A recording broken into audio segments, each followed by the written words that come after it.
everybody, welcome back to my channel. My name is Queenie, for those who don't know me, reviewing Love Island All-Star Season 3, episode 25. Before I get into it, please make sure to like this video, subscribe and hit the bell, and leave a comment down below. Oh, guys, what a good episode. What a good, refreshing episode. We put a lot of things to bed. And I appreciate that for my mental health, child. So we pick up where we left off, which is Maya coming into the villa after the movie night. She's asking who got the most heat, and Shauna's like, oh, I think that was me. Rightfully so, though. Rightfully so. And honestly, it wasn't even him. Technically, it was Lucinda, because the girls were down her throat way more than they were regarding Sean. So I'm like, sir, decenter yourself in this moment. But anyways, Maya says that the audience has been voting for their favorite couples, and she's going to announce the least favorite in no particular order. The bottom 4 couples are Imani and Connor, Kira and Curtis, Lucinda and Sean, and Cher and Scott. I was genuinely shocked that Belle and Jack weren't at the bottom. I'm still not surprised by any of the other choices, but I just thought we couldn't make a 5. I just thought that they would be there too. But anyways, ultimately the people who left were Kira, Curtis, Connor, and Imani. I'm glad that we just got straight to it. I'm pretty sure the audience would not really care for this to be drawn out, because they weren't couples that we were super invested in anyways. I know a lot of people, well, let me say a lot of my audience likes Imani, but her being tied to Connor, it was kind of like meh. So yeah, not really sad to see any of them go as couples.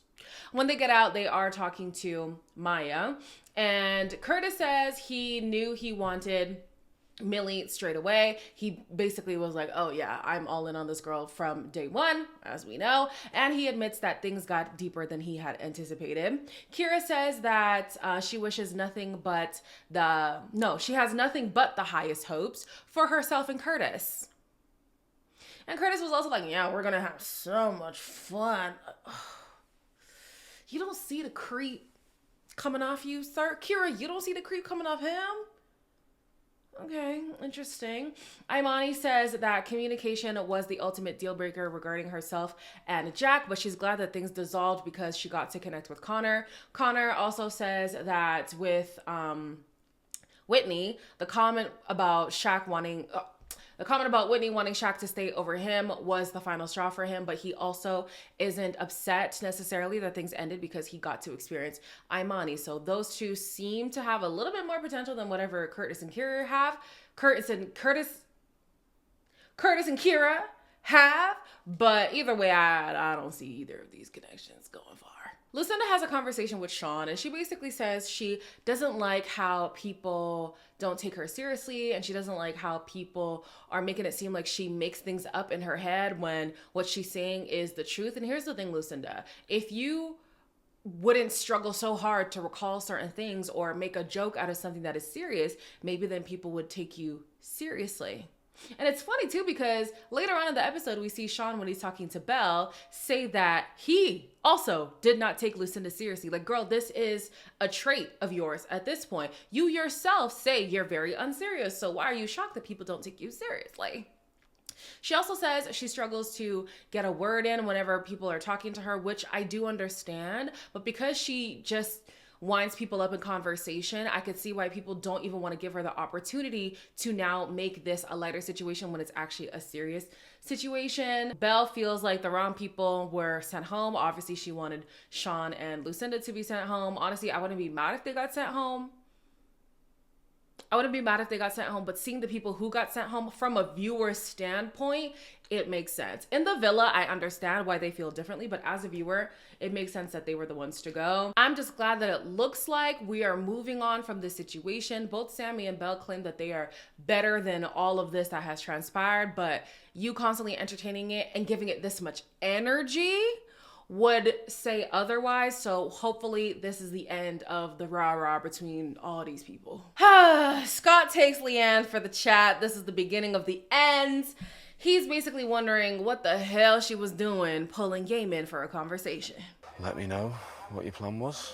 Not that there's an Have issue. you done that to me? It was nothing deep. It was literally just because same reason you lot were on the terrace. I've not kissed her. I've not hugged her in bed. What have I done that you don't know about? What have I not said to you? I've said everything that I've needed to say to you. Don't try and put me and you in the same position because you cannot communicate. This conversation can't be real. She told me that she wanted to get to know everyone. It was a normal chat. We just talked about, everything. But you didn't tell me that you wanted to get to know him. You said you were having chats with everyone. I told her technically I'm open, but I don't know how, mentally. I love what I got going on. So I'm going to touch on the Whitney part before I talk about Scott and Leanne, right? I don't remember Leanne explicitly saying, I'm going to go for Yemen alone. But she did make it clear that Yemen was somebody who she was looking at. So I was like, Whitney, I think in this moment you just didn't want to hear what you were being told, you know? Then I'm like, I do understand Whitney's frustration though, because Leanne said, I will not pull him.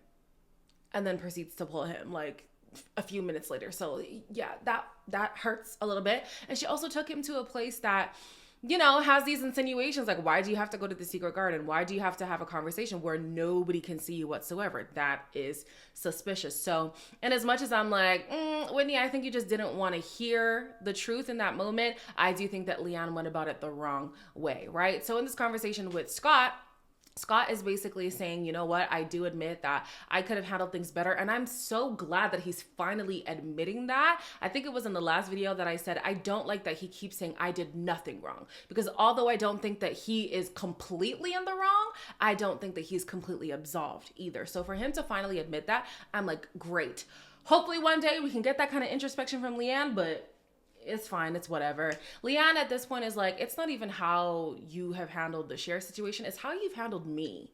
I feel like you've been very dismissive. And in this conversation, he does admit to that. He's like, sometimes I do struggle with expressing empathy. It's not that I don't feel it, but showing it is a different story. Is Scott 25 at least? Because that whole frontal lobe developing thing, it's real. It really is real. There's so much that Scott needs to work on. And hopefully he does learn from all of this. There's going to be more things that happen in the episode, obviously, that we're going to talk about. But I hope that he learns from this because he had something good with Leanne. It seemed like he wanted things to progress. But when he got the opportunity to explore something else, he put that connection in jeopardy, knowing how good it was. And like I said in previous episodes, this is what I hate about the dating scene. It's like we're always looking for that next fix, that next big thing. Like, oh, there might be somebody better around the corner, and there very well might be, but that leads to these surface level relationships, or these relationships that end up in cheating or betrayals of other kinds, or just toxic. It's so annoying because yeah, the reality is there could be somebody better around the corner all the time. Are you constantly going to be chasing that, or are you going to choose to nurture what you have going on in the moment? Because that's what makes your relationship beautiful, not the fact that they are the absolute best of the best of the best of the best, but because you guys both decided to make your relationship the best for you guys, not constantly looking for what's the next best thing. So anyways, yeah, she's basically at a point where she doesn't want to go back and forth with him. And that's another thing about their connection that irritates me. They can't let a conversation come to a resolve.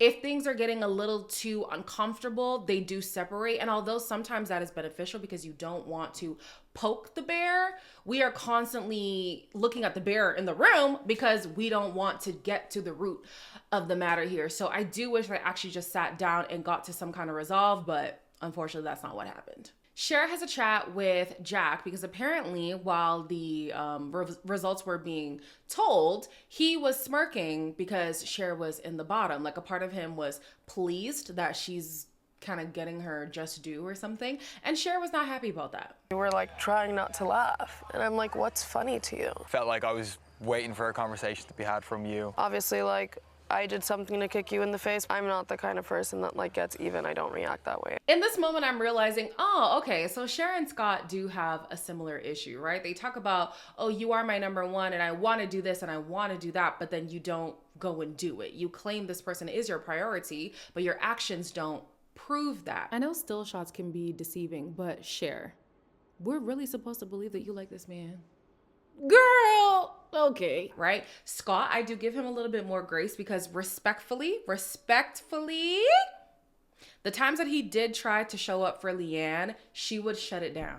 Either she would shut it down by airing him or shut it down by being heated in a conversation where we now can't come to some kind of, level ground, right? So I'm thinking I could see why they actually gravitated towards each other, being Cher and Scott, because they do mirror each other. But it's funny that their lack of vulnerability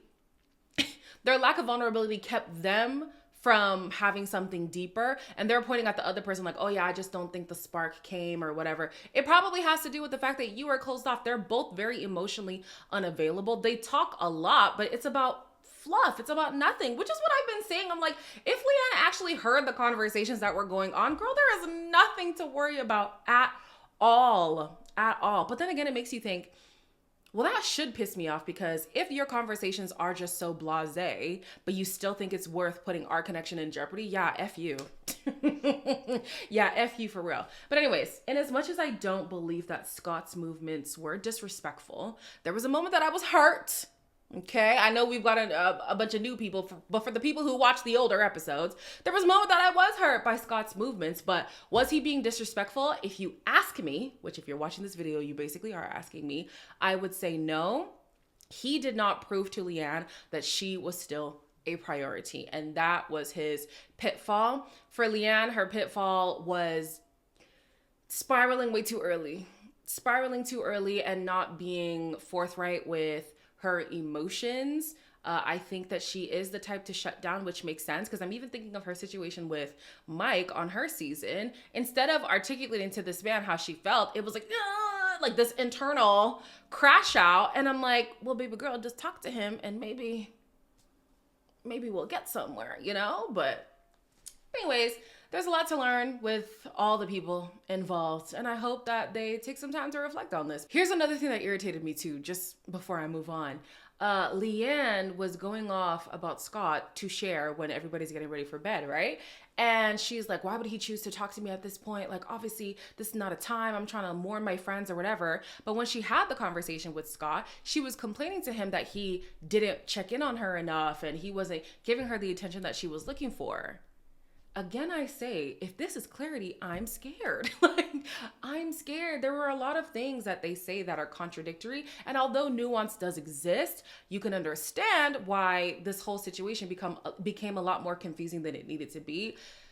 Yeah, before bed, Helena says she is done with Carrington. She can't deal with him anymore. He's quite annoying. I think they asked her, oh, are you still into him? And she's like, no. I was like, oh my gosh, this is the first time that I've seen Helena shut something down categorically like this. And it takes a lot to piss Helena off. So if she is pissed off by somebody or annoyed by somebody, I'm like, this man must really be insufferable. The next morning, she's saying the exact same thing. She's like, I actually cannot be in this man's presence. It irks me. Somebody said, is it the ick? And she's like, it's not even the ick. He's not real. He's disingenuous. I don't have the ick. I just cannot trust this man. He just seems fake to me. And I'm thinking, this is growth from Helena. Truly. It really is, because Helena normally waits for a man to decide the trajectory of their connection. But this time she's like, no, I'm not feeling it with this man. I'm not going to drag it on any further. And I'm like, wow, Helena, you know what? I'm a little bit proud of you. I am. Carrington has a conversation with Scott and he is like, oh yeah, things are going well. All right. In this conversation though, Scott says to Carrington, he has the clarity that he's been looking for. In as much as Cher is the complete package, there just isn't a spark there with her, and he would rather continue with Leanne. Like, that's all that he could think about. She's the only person that he wants. Unfortunately, this decision has come too late. Way too late. And I low-key wish, because I'm pretty sure like midday when they have lunch and stuff, they do get separated. I wish that wasn't the case, because maybe that would have been an opportunity for him to say what he later on said to Leanne, and that could have changed things. But when I think about it, I am glad that things ended between them. I just wish that Leanne knew his mind was made up before she said what she said. So it wasn't a thing of, oh, you're only saying this because of what I said. No, he already came to this conclusion before she ended things with him. Lucinda talks to Sammy and she basically is like, I'm tired of the berating. Like, I don't know why you are always on my neck. And Sammy is like, I'm the person who has been the most transparent with you, if anything. And I'm thinking, you know what? is kind of funny. Of all the people in the villa, I do think that in an ironic way, Sammy has been the best friend to Lucinda. She's been able to call out bad behavior, but also in a way support her connection, regardless of how she felt about how they went about it. She still was like, if you like him, I love that for you. I just wish that you didn't go about it in this way. And I think that this is wrong for A, B, C, and D reason. She was trying to protect her from the backlash that was headed her way and all this stuff. I'm like, damn. If anything, Sammy should have been the person who you cozied up to the most, because she has been the realist with you. Everybody else is chattering about you behind your back. Sammy is saying it to your face. And that is the type of friend that you want. Lucinda is the topic of conversation with Whitney and Millie. And they're basically saying, we understand Lucinda's personality. The laughing is not meant to be malicious, but we do see how that rubs people the wrong way, which does make sense. Sometimes I'm not a nervous laughter person, but I do sometimes laugh. Like, I'm the type of person where if somebody falls or stumbles on their words, like, I will laugh. I will laugh. And I can understand how that would hurt somebody's feelings. But the laugh is not, oh, ha, ha, look at you. But it's just a little like hee-hee moment, you know? So I do understand what they are saying. But it also is on Lucinda to have some introspection. Because it's not everything that you need to make a joke, right? Especially when you are aware that what you have done has offended somebody. This is the time to get serious and have a real conversation to not further the hurt that they are experiencing, and in turn for you to actually be taken seriously, which is what you want. In this conversation, Whitney is expressing her frustration with Leanne and how she didn't know Leanne was just all in on Yemen if she was going to explore somebody. She also said something that I was like, well, that's valid. She said, how can you complain about being in a triangle and then insert yourself into another potential triangle? Leanne, she got you there. Shortly after that, Scott and Cher were having a conversation and Leanne decides to pull him aside so she can finally put the relationship to bed. This is making me do things and be someone that I don't like. Obviously, it's been a few days of just me moping about, and I'm removing myself from the situation. I'm over it. That's that done. Anything else? Okay. I loved this. This was actually very refreshing for me because Leanne is like, regardless of how I feel about you, the way that you have made me feel is not how I want to be made to feel by somebody who I want to be in a relationship with. So therefore, I have to walk away. She might still be hung up on him even when the season is over and all that, but she is deciding this behavior is something that I don't want to put up with. So therefore, I will remove myself, my feelings be damned. And I love that for her. Oftentimes, we see people on the show fake the funk just for the sake of being in a couple or for the sake of whatever brand deals they can get outside, and they don't want to admit that something is not working. You can like somebody and have it not work, and sometimes they just straight up don't like each other, but just to save face they stay together. So I love this for her. Scott does admit that the empathy thing is hard for him. Respectfully, that's something that you're gonna have to sort out on your own. Sort that out on your own. If somebody says, here are the rules of engagement, and you don't want to engage, you have to accept the reality that they are going to remove themselves from the situation, which is what Leanne is doing right now. I think that they both need to take some time and look at this relationship as a whole to see where the missteps were, to see what they could have done better, and take this into their next venture, or maybe back together. I actually do think that there is hope. It would take a lot of growth from Scott and a lot of vulnerability from the both of them. But I think that ending it was for the best. And I'm glad that she ended it without having a backup plan, because that means she means it. I'm not doing this because I know I have a safety net. I'm doing this because I have to stay true to myself. And I've been looking for that from Leanne for a minute now, and I loved seeing it in this way. In the evening, Scott decides he's actually gonna fight for their relationship. But Leanne said, listen, what I said is what I said. I'm happy to hear what you're saying, but I'm annoyed that it took me saying what I said in order for you to say it. And that's the thing, Scott. It should not take somebody threatening to end the relationship or ending the relationship for you to have this epiphany. Sort that out. The same way that I want Leanne to be true to her feelings, I want him to be true to his feelings. If you really like this girl and you thought that the connection was great, you should have fought for it. You should have prioritized her. Now here you are. And he says he has a tendency of not appreciating a good thing while he has it. They hug it out. She's not sure if they can be friends, and I love that she's setting that boundary up for herself. I don't know. I was about to say, I don't know what Scott's gonna do, but don't worry. Belle has that covered, child. Oh, Lord. Oh, Lord. Let's move on. Helena decides to have a conversation with Carrington, and this is the most honest I have ever seen Helena. How do you think it's going? Enjoy our conversations. I think it's just really fresh. Everything seems like a game plan. Like what? When we're around the villa, I feel like you're putting on a show. Again, with that movie night clip last night, I'm obsessed with you, you're this, you're that. We never have those kind of conversations because you don't really flirt with me. I'm actually shocked that this is like the standpoint. I had a sense of pride watching this. I did. Because sometimes Helena will cry about the experiences that she has with men, but then continue to do the same thing. And I'm just like, okay, so Helena, who is the real you?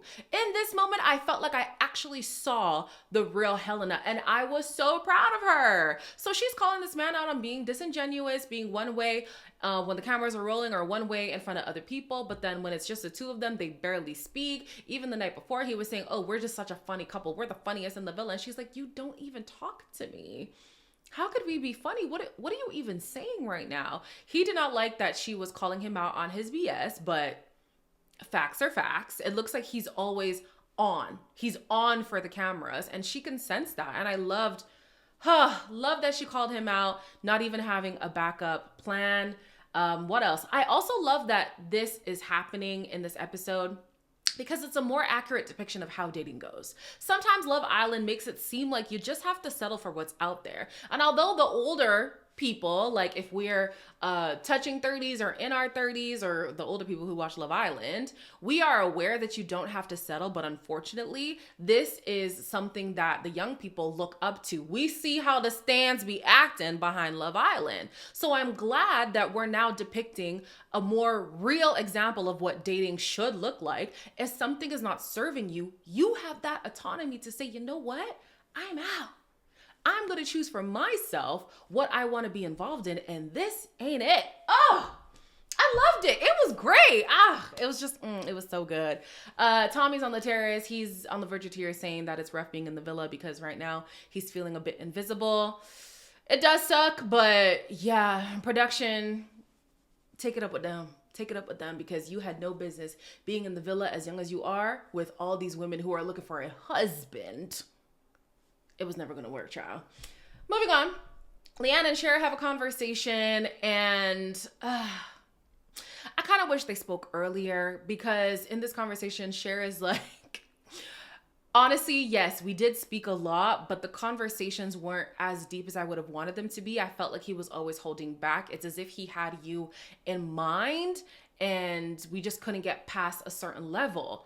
Like I've been saying, if Leanne just heard the damn conversation, she would know that there's nothing to worry about. Belle and Sean have a conversation, and it seems like Sean is finally grasping where he truly went wrong with Belle. Right, girls? This is nice. Heal away. We love healing. It was never that you were speaking to someone else. It was who. I never thought there would be something there. It's quite nice to see you feel a little bit uncomfortable. Sean is finally understanding that it's not just the idea of him moving on to somebody else. It's him moving on to Lucinda after he assured Belle time and time again that what they had was great, and making it seem like Lucinda was a non-factor when in fact she was. He does admit that at the time he wasn't taking Lucinda seriously, and he claims all that he said to Belle he meant.